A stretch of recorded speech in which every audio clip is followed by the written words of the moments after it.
تو در هر جای این دنیا اسیر غربتم،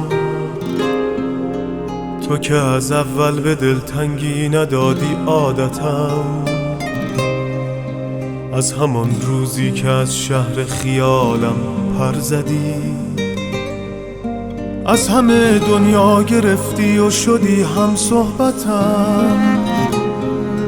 عادتم دادی که در باران به یادت آورم، عادتم دادی کنارت باشم و عاشق شوم، در هوایت یک کبوتر باشم و دور سرت لحظه لحظه بیقرارت باشم و عاشق شوم. من بی تو دنیایم غم است، بغضم به قدر عالم است. عاشق ترینم تو فقط باید مرا باور کنی. من بی تو دنیایم غم است، بغضم به قدر عالم است. عاشق ترینم تو فقط باید مرا باور کنی.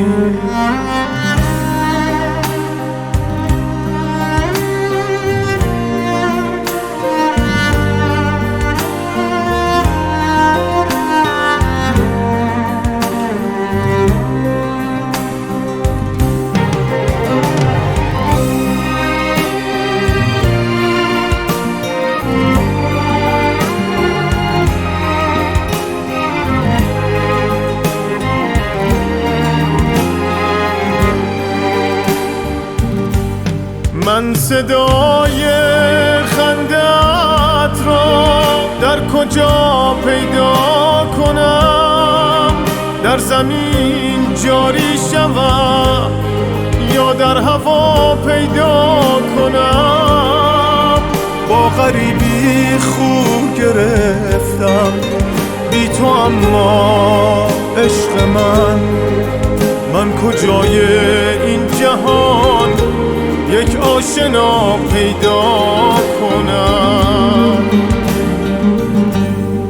من بی تو دنیایم غم است، بغضم به قدر عالم است.